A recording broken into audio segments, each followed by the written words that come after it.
Martha Lee, and it's called Bon Appetit. Moment of terror.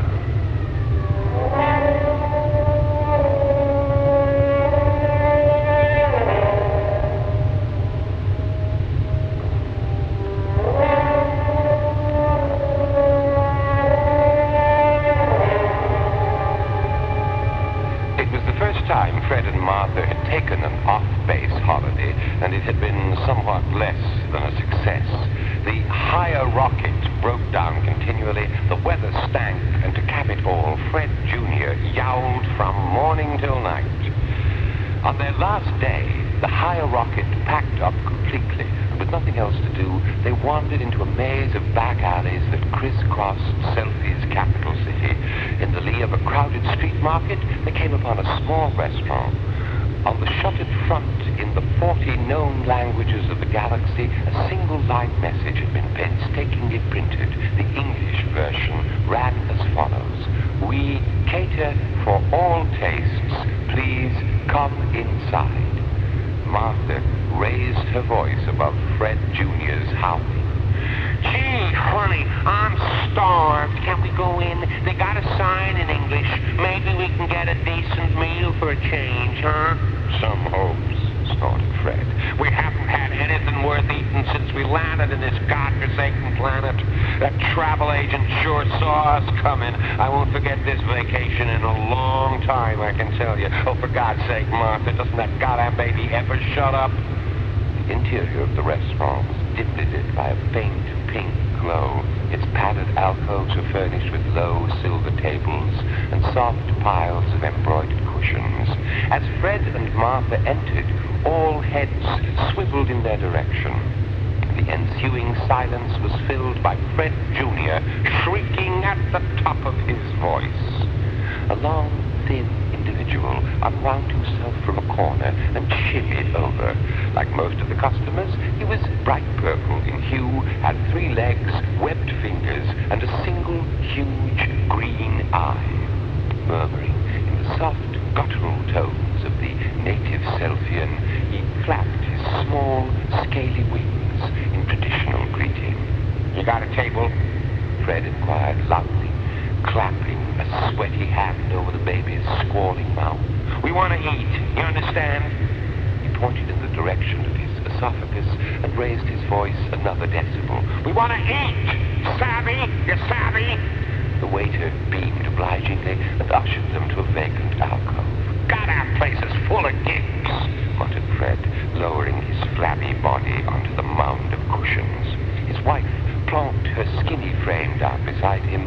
Fred Jr., who was just dropping off to sleep, awoke with a start and began exercising his lungs again.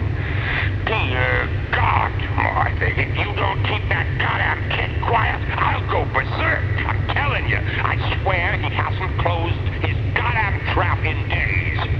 Well, he shouted at the waiter, who was standing expectantly at his left elbow. What are you waiting for, you dummy? Where's the goddamn menu? The menu!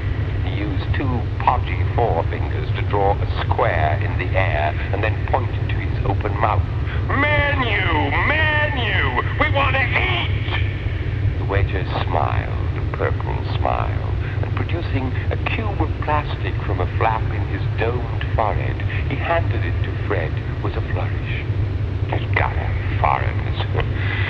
Can't speak a word of any sensible language, muttered Fred in disgust, turning the cube over and over in a vain attempt to decipher the Selfian script. It's no good. It's goddamn geek language. Ain't you got an English menu?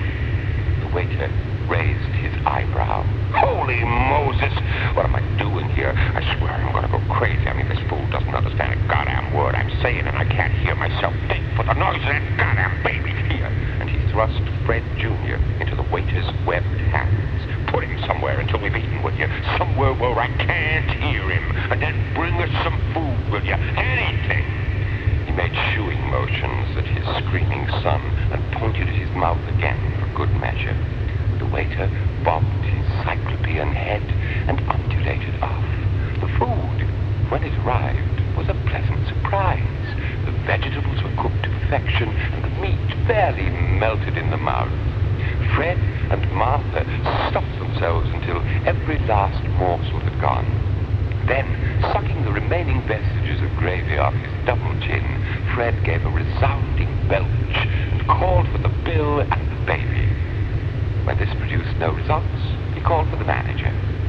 The manager flapped his wings suavely and inquired in impeccable English whether the lady and gentleman had enjoyed their lunch. Never mind the goddamn lunch. All we want to know is where the goddamn baby's gone, said Fred heatedly. Wheel it out with you. We gotta go now. The manager stretched his eye wide. The baby, sir? He asked. Yeah, Sudford, goddammit. The only one that speaks English is deaf. The baby. Make it snappy, will you? Oh, yeah, said the manager. I'm afraid there's been dreadful mistake. Wiggled his purple ears in apology. The waiter must have got the wrong order, sir.